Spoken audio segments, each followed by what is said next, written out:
Good evening. I'm David Smith, and this is Week in Review. We're coming to you from our newly refurbished studio. This evening we'll be discussing the elections in France and in Greece and their impact on the European Union. We'll also be discussing President Obama's endorsement of gay marriage and the Homeland Security Department's requisition of 450 million rounds of ammunition banned by the Geneva Convention.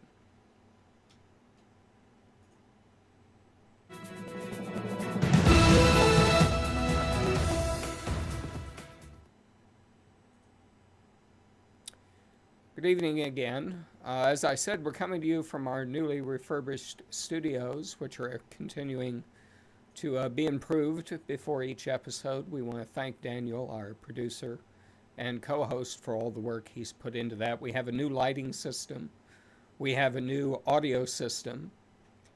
And of course, you've noticed the screen behind me, which will allow us to eventually be doing a green screen in our visual presentation.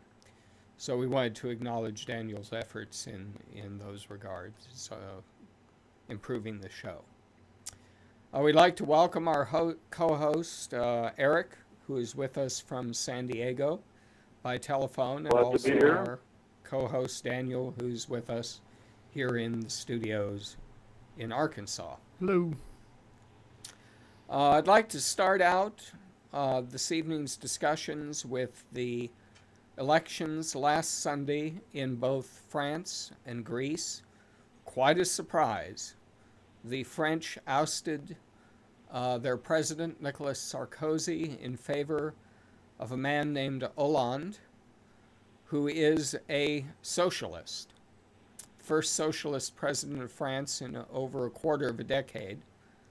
A rejection of European austerity and a return to the socialist model of government that France had for so long. And of course, the Greek voters chose a very liberal left party to gain the most number of seats in parliament, although they didn't gain control of the parliament.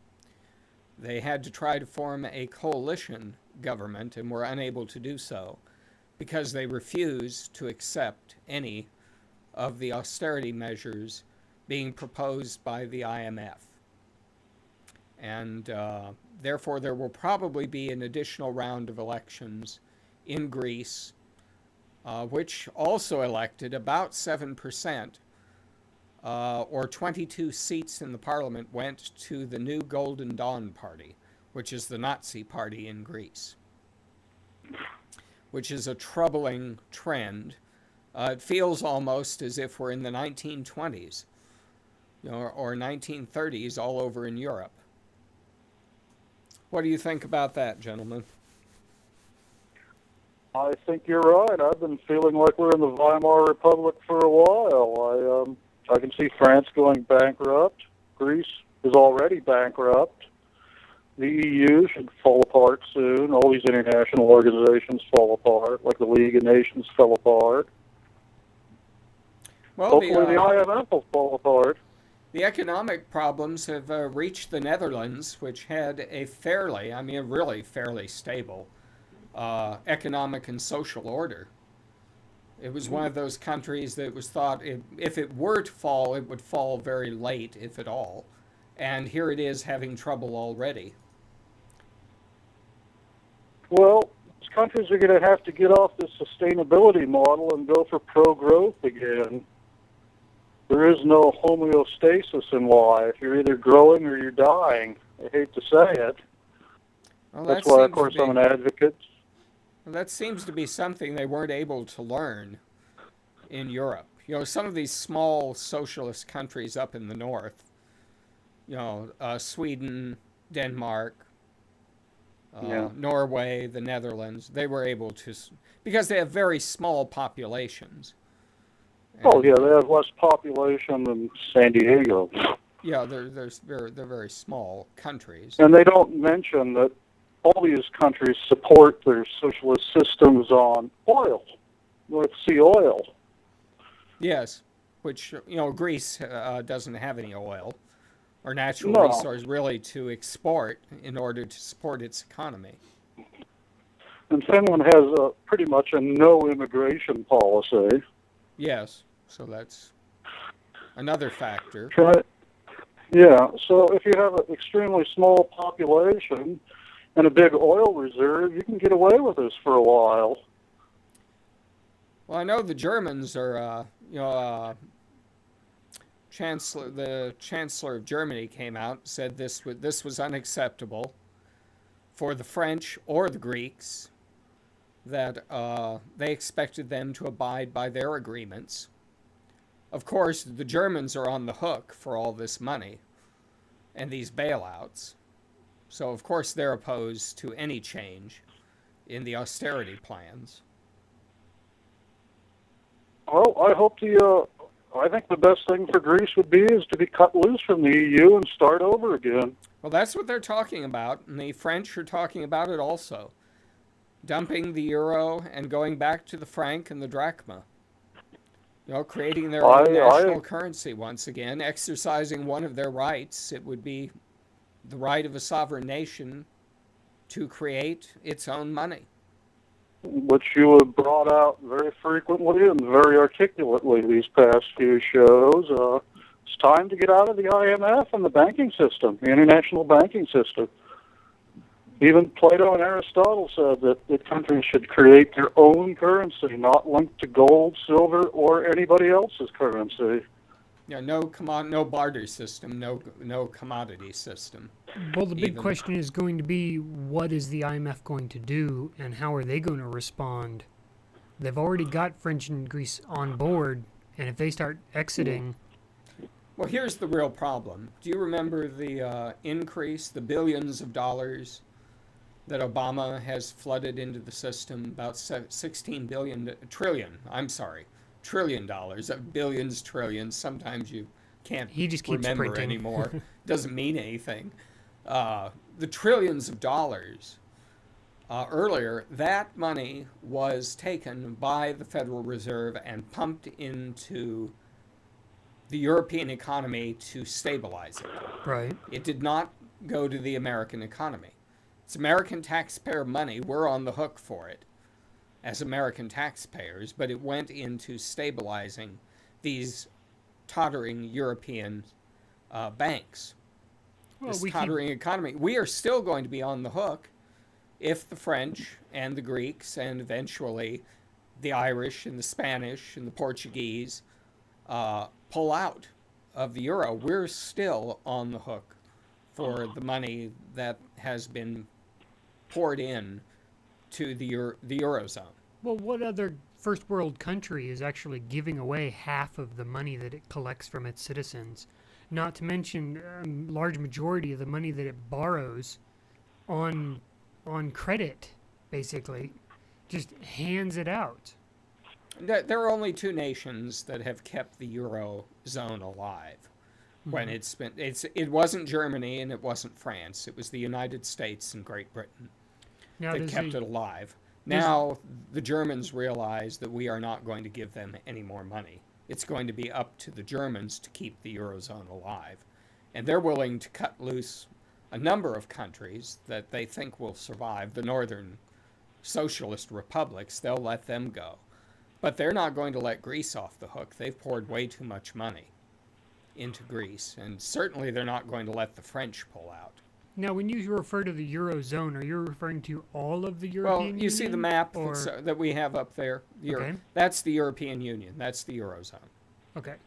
That's the Eurozone. So that's the whole, okay. It goes all the way from Greece, all the way up to the tip of Scotland, up there in the British Isles, and from the Portugal over there in the southwest corner, all the way up into Finland and Sweden up there, way up in the northwest. Okay. So that is the Eurozone. If we're to judge by history, I'd say a European war is coming very quickly. The only way out of this, there's going to have, Germany is not going to allow itself to be economically undermined by all of this. I think that's part of what this NATO summit is all about. And why is it being held in the United States and not in Brussels? The headquarters of NATO is Brussels. Why is it not being held in Europe? Well, because I too would dangerous. say Greece is, I would say Greece is close to losing its sovereignty. Yeah. The Greek people were faced with that, and they've decided they want their country back. They want it back as a sovereign nation that will issue its own currency, and they're just not going to put up with this. And unfortunately, you have a rise in fascism. If there's another round of elections, which there will be in Greece, because, as I said, the far left that won the most number of seats but wasn't able to gain a majority in parliament, they're going to have another election. And that is very dangerous, because it's most likely that the new Golden Dawn Party, which already has 22 seats, they're the Nazis, will gain additional seats in the Greek parliament. You're going to have and when you have a coalition government, you need these smaller parties in the parliament to get any legislation passed. And they're going to want something in exchange for their votes helping to pass various pieces of legislation. Yeah, I would say you're going to see another war. Well, Chancellor Merkel was not happy, and you could hear the rumbling sounds of war in the background, because they're being very clear that they are just simply not going to allow Greece or France, which is apparently under this new regime. The French want to now impose, or this was Hollande's program that he proposed when he was running. They're going to charge 75% taxation rate on the wealthy in France.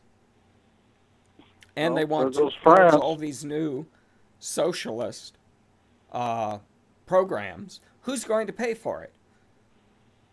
The Germans become aren't. a third world nation, yeah. The Germans aren't. The only thing to do is the French are going to have to start printing their own currency again. The franc, they're going to have to remove it from the euro. They're going to have to separate it, and they're going to have to nationalize many of their industries and various areas of commerce. Yeah, I really don't think the French they don't have the luxury of those Scandinavian countries of having all those oil reserves. No. So I'd say they're in for a world of trouble with a large population. They're going to be a third world nation. Yeah. You might even see France break up. It might. It might. But, Normandy might decide to rejoin Great Britain. Who knows? Yeah, it's the whole configuration of Europe. The various alliances are uncertain now. Yeah. And of course, President Hollande is coming to the NATO summit in Chicago this month to meet with Chicago. How interesting. Yes, that's why I was asking, why is the NATO summit being held in Chicago rather than in Brussels? It's never been held in the United States before. Why is it being held here? It's the North Atlantic Treaty Organization. It has to do with Europe. Although the United States is part of it. The adopted hometown of Obama. This is very interesting. Well, that whole thing is a very unusual. They have a plan. There's a no-fly zone over the city during the summit. If you fly into that zone, they have warned people they will shoot you down. And they have a contingency plan to evacuate the citizens of Chicago to Milwaukee should there be a national security incident. So the whole thing is very strange. And basically the downtown area where the summit is being held has been completely cordoned off. I guess this is going to lead into your next story very nicely. Yeah, this is very, very strange. What's going on? Let's move into that and discuss that. It was the third story I mentioned. We're going to make it the second story. The Department of Homeland Security has placed an order for 450 million rounds of 40 caliber hollow point ammunition, which is illegal under the Geneva Convention. So they're not going to be using it internationally. It's That not means going to be they used expect by to the be military, so what's it for? Sounds like it's going to be used locally. Yes, you know. What are they expecting during the summer and fall? That kind of takes away from the whole dynamic of, you know, coercing the public, you know, through beanbag bullets and that sort of thing, rubber bullets and such. This is an order to kill. Those bullets can only be used for one purpose, and that's to kill. Yes, they are designed to tear. They enter, and then they explode, and they tear a gigantic hole through the body. They are not designed to wound. They're not designed to do anything but kill. They're designed to damage and kill.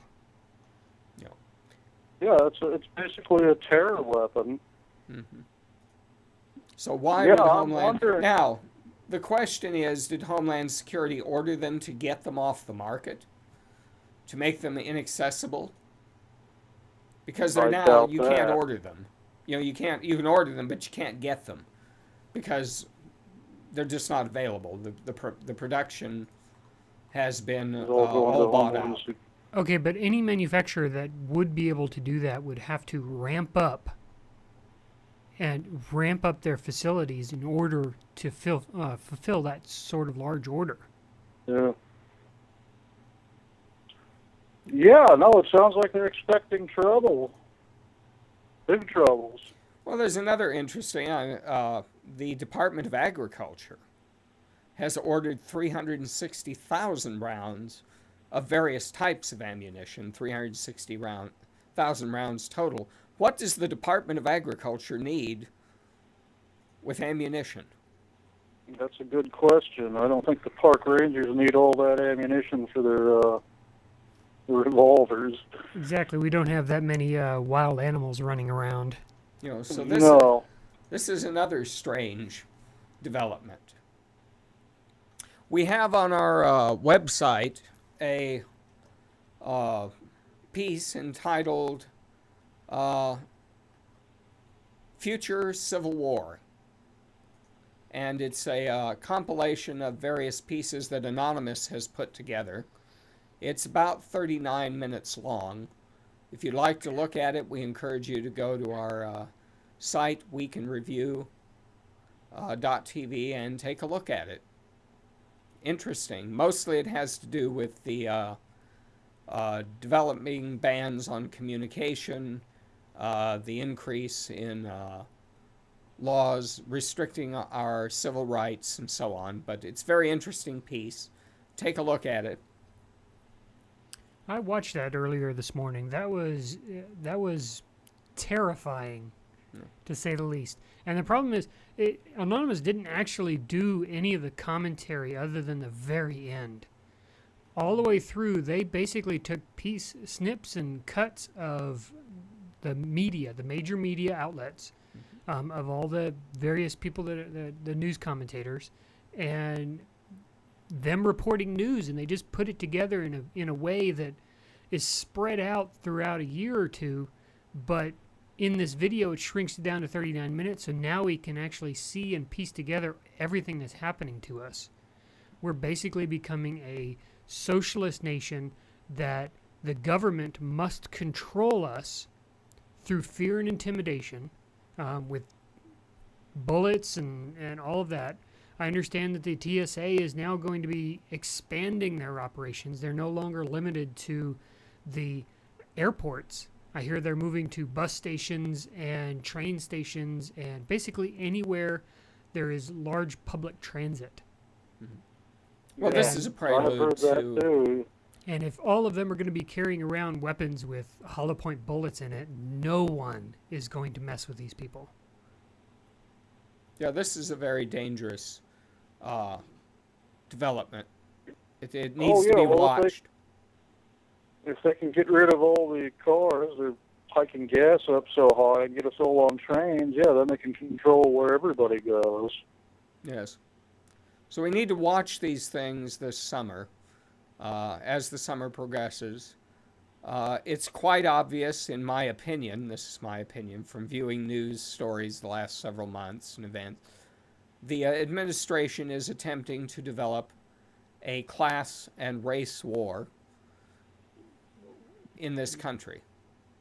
So that when people, if the European economy collapses over the summer, it's going to affect us very severely. Oh, yeah. I think And we're that's what going to they're have expecting. rioting I in the think you've hit streets. Go ahead, Eric. I think you've hit the nail on the head. They're expecting economic collapse during the summer. The last 2 summers have been very bad for the economy. Well, I think a lot more is going to happen during the summer than we're prepared, than the general public is prepared to Yeah. accept. Yeah. I'm sure the Obama administration would love to declare martial law and not have this November's election. Exactly. Well, there's an interesting point on that. And let's move on to folks, keep an eye on this, and please go to our site, look at that presentation, Future Civil War. It's just, as Daniel said, a series of clips from mainstream media about what has been happening over the past 2 years. And also, I've been giving David some training lessons on our website, on our blog, and showing him how to post a few things. So he's been posting quite a bit over the last couple of days, and I anticipate that to continue because he wants this information to be shared out there. He wants everybody to see it, read it, understand it, and know where our country's going so we can actually correct the course and get back to a constitutional U.S. There's another element on the site. It's a course. It's called The Muslim Brotherhood in America. It's presented by the Center for Security Policy. It's a course that you sit and take. It's about 10 sections long. It's very good, very informative. I think that everyone should watch this. That's why I put it up there. It has to do with civilization jihad. We are being undermined by elements of the Muslim Brotherhood, which have infiltrated into our country and are seeking to establish Sharia in the United States. And they have a great deal of influence with the current administration and with the previous administration. Now, This is not just Obama. This is George Bush and Barack Obama. Now, for those of us who don't know, can you describe what you mean by Sharia? Sharia what is the that? law that governs Islam in all its aspects. You have to understand, in our country, we have a separation of religion and politics. There's no such thing in Islam. In fact, there's no word for religion in Islam. They don't see it as separate from life as a whole. So we have to learn to understand how they think, what their culture and their civilization is. In fact, I received today in the mail, I have never read the Quran myself. I received my copy of the Quran today, which I ordered. And I read it for another reason also, and we'll discuss that in later episodes. But I think people need to understand there are 1,200,000,300,000,000 Muslims in the world. I mean, they're a significant portion of the world's population. We need to understand their culture. We need to understand their civilization. And we certainly cannot accept what the Muslim Brotherhood in America tells us that civilization and culture are. They're not being honest about it. So I would encourage everyone. I agree. please go look at that series. You can look at it at your own leisure. Watch one of the sections a night. They're each about 39 minutes long, except the ninth section, which is about 2 hours long, because it's sort of a very broad summing up section. But please watch it. It'll be a great benefit to you in understanding what's been going on in this country. Well, you've I've been reading, gone and go ahead, Eric. Well, I've been reading the Islamic Neoplatonists, Averroes, Al-Farabi, and Avicenna. So, yeah, we're getting prepared for a big episode, 2 episodes on Islam.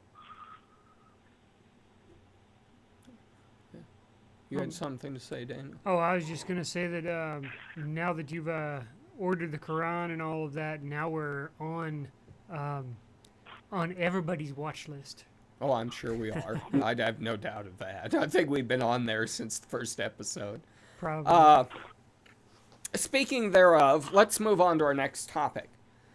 Because in our first episode, I brought up the issue of the administration's HHS mandate for all insurance companies, all insurance policies to cover contraception, no matter whether religious or not, and how this was going to lead to a confrontation with the Catholic Church in America.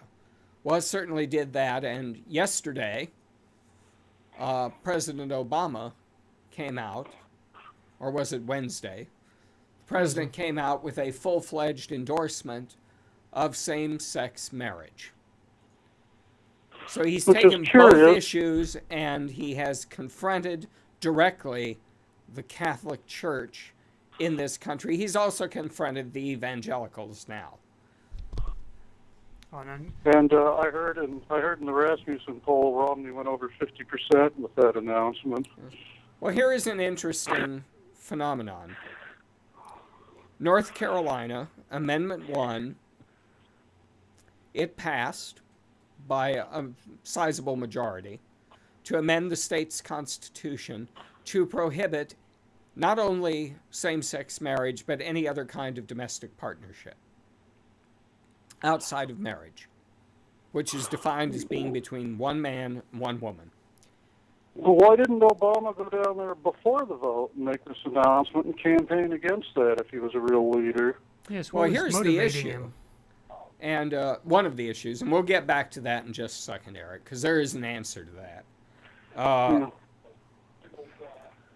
60% of those voting on this amendment issue in predominantly black counties in North Carolina voted in favor of the amendment.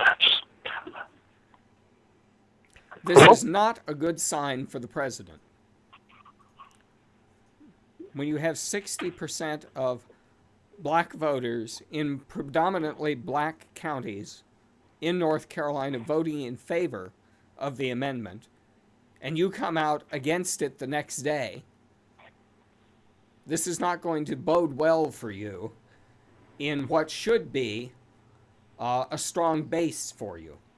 Well, what's this particular issue, his announcement, there's nothing more that pisses me off.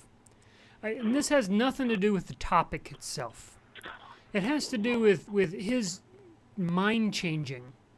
I mean, I believe in equality and all of that, but it's contrary to what, as you mentioned, 30 states out of the 50 do not want that as a right.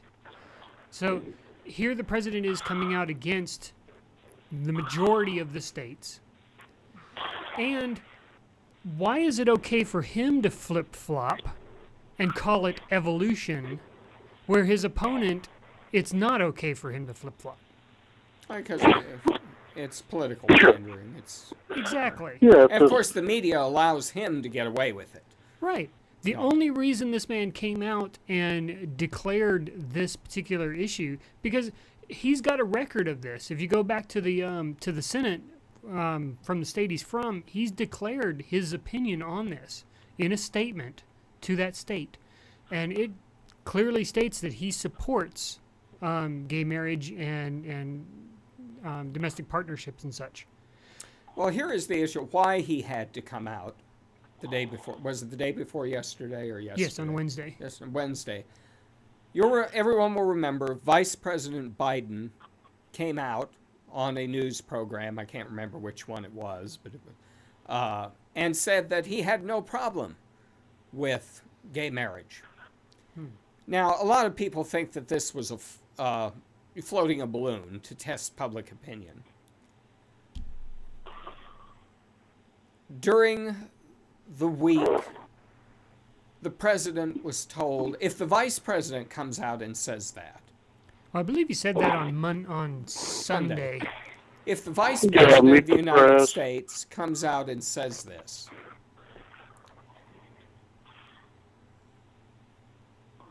a number of Obama's major donors told him, we will not give you any campaign contributions, nor will we do any campaigning for you unless you come out clearly in favor of gay marriage. So wait, are you telling me this is all about money? Yes, because immediately after making this announcement, the president boarded Air Force One, flew to California for a $15 million fundraiser at the home of actor George Clooney. Oh, are you kidding me? This is about money. This is simply about money. And Eric brought up a good point to me earlier in the week. The president cannot go to North Carolina, Charlotte, North Carolina, for the Democratic convention and stand there in front of the Democratic convention not coming out for gay marriage in a state that just overwhelmingly voted in an amendment against it. The president's back was up against the wall. This was a political necessity. He is already floundering in the polls, and he knows it. You know, the economy is getting very bad. Our foreign policy is very bad. You know, this gay marriage thing has overwhelmed and overtaken his trip to Afghanistan to declare the war at an end. No one's talking about that anymore. Well, they're talking about gay marriage. That's because the government will not let war end. Are you kidding? There is no such thing as the end of a war. But that was supposed to be his big campaign accomplishment. Issue. That was like, I ended the war. Huh. But now he can't talk about that as much because it's not as important as gay marriage is in this country.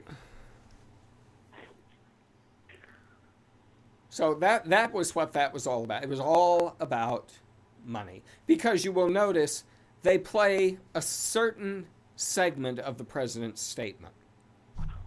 At the end of the statement is what's really important. He says that there should be no change to those states which have passed constitutional amendments prohibiting same-sex marriage, and that it is a local issue to be determined by the states. He's trying to have it both ways.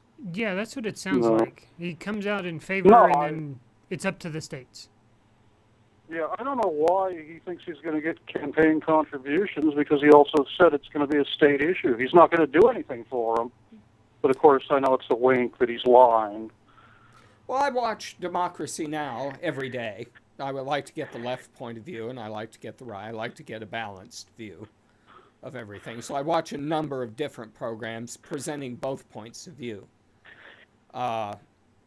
Yesterday, they had Tony Kushner on. If those of you who don't know him, he is a playwright. He wrote the very famous and excellent Broadway play that became an HBO special, Angels in America, dealing with the AIDS crisis in the late 80s, early 90s. He himself is gay. He has a partner. They've married in Massachusetts, and now their marriage is recognized in New York. But they had him on as some type of expert, which I don't think he is. But he was just, I mean, if Obama had been there, he would have been down on his knees kissing his feet. Yeah. But they didn't talk about the fact that the president waffled at the end. He covered his ass by stating that it's the state's issue. He's trying to have it both ways. They just talked about the statement that the president made in the first half of the statement, not the second half. Well, what surprises me is we've got 30 states that have voted against it. And one of those states, as you mentioned earlier this week, was California. And they didn't vote it down once. They voted it down more than once. Can you describe what that was? Well, they had a constitutional amendment. It was voted down. I mean, the amendment was approved. And the courts overturned it. So they sent it back to the voters again, and they passed it again. They passed the amendment again, Proposition 8, and it was overturned by the courts again. That's why the North Carolina actually made it part of the state's constitution. Yeah, it's just this is when the voters of a state cannot exercise, and the issue is not whether I'm for or against it. The issue is, does your vote count anymore? Mm-hmm. Well, I think that's a good place for us to wrap, huh? It's just, we really have to look at this issue. This is why I think they're really concerned about what's going to happen this summer. We're really drawing the battle lines between the constitutionalists, the socialists, the radicals, and the conservatives. So it's becoming very clear you can't waffle anymore and remain in the middle. You have to be on one side or the other. Right. So, everyone, I'd like to encourage you, go to our site, weekinreview.com. Look at the various postings. There's a lot of material for you to look at. There's one interesting story that Daniel posted about, what was her name? The one that was running for president? She's forgettable. What is it? Oh, Michelle Bachmann. Michelle Bachmann wanted to be president of the United States. Now she wants to be a Swedish citizen. Well, it turns out I just read another Swiss citizen or something. I just read another article. She's denounced her Swiss citizenship. Oh, I see. Yeah, she denounced it. Yeah, she denounced her Swiss citizenship. She got it because she married a Swiss citizen. Oh. Well, from what I understand from that one article I read, it was her husband applied because his parents were Swiss. He got approved, and that prompted her to apply.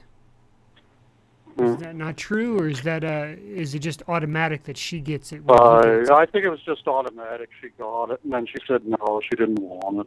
Oh, okay. Well, thank God for that. So, that's kind of strange. A person who wants to be president of this country has citizenship in a foreign country. So, but there are other articles. Please take a look at them. Please communicate with us. Our email address is David, Eric, or Daniel at weekinreview.tv. Our Twitter hashtag is WIRTV.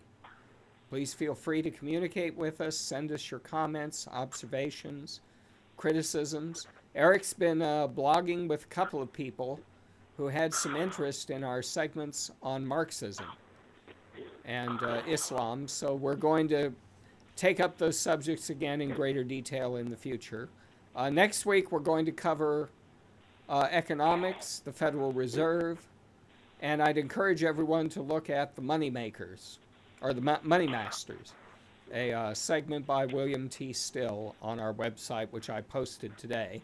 It's an extensive video, but I'd encourage everyone to look at it. It'll help you understand why we're in the economic crisis that we're in right now, and how our money is being manipulated and our economy is enslaved to a bunch of European bankers. So thank you for joining us. We'll see you next week, and have a good evening. I'm David Smith. This is Week in Review.